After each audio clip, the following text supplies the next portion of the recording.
All right, breaking news coming into MSNBC. Per a top GOP leadership source, the vote on health care not happening today. For more, I want to bring in Republican Congressman Tom Cole of Oklahoma, who supports the current Republican health care plan. Congressman, I just read that coming from our producer, Alex Moe on Capitol Hill. She says there will be no vote. We know that the speaker was supposed to hold a press conference right now, and he's delayed that. What are you hearing? Well, I haven't heard definitively, but that certainly makes a lot of sense. I mean, you reach a certain point in the day, and even if there were an agreement, you would have to call the conference together, explain the deal. There'd be a discussion. There might be last-second changes or tweaks.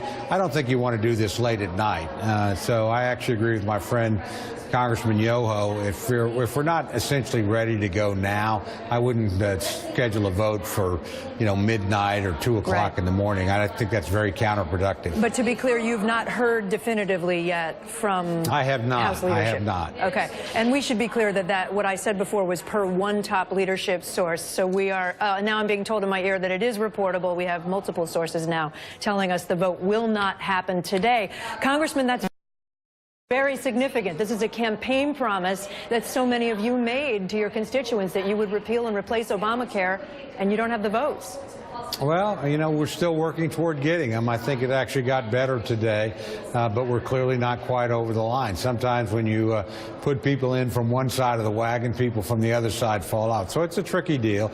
And the fact that it has to be done through reconciliation with very strict rules, there's only certain things that we can send to the Senate that they can pick up with 51 votes. So it's a struggle to get it just right, but I'm glad we're still working at it, and I still think we'll get there. Is it a defeat for the Trump administration? So no, new not in their yet. tenure? Now, if it ends up that we're not able to do something, then it would be, but it's certainly not. And frankly, it would be, to be fair to the president, be more defeat of the Republican conference. Look, we have 230-odd votes now with the vacancies.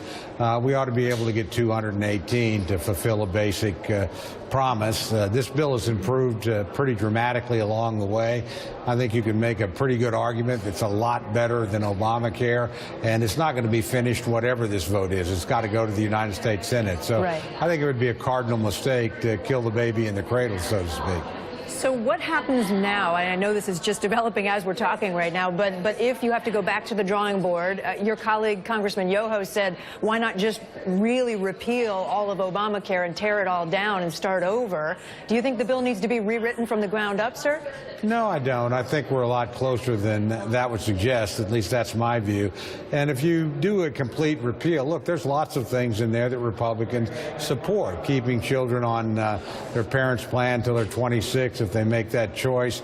Indian Health Care Improvement Act, which was bipartisan and attached to this. There are lots of elements of pre-existing conditions. There's certain things you don't want to change, but certainly want a major overhaul. You want it fundamentally different, and getting rid of the mandates, getting rid of the Obamacare taxes, providing people with tax credits so they can actually pick the policy that makes sense for them. All of those are terrific changes in the right direction. The work requirement, those are all things that have been done. So, leaving those out. Plus, the last point is, I think the president's made it very clear. He's not going to tear down one system until he's got something to replace it with, and a transition set out. I think that's the responsible thing to do. Congressman Tom Cole of Oklahoma, appreciate you being with us on a very crazy news day. Thank you, sir. Thank you.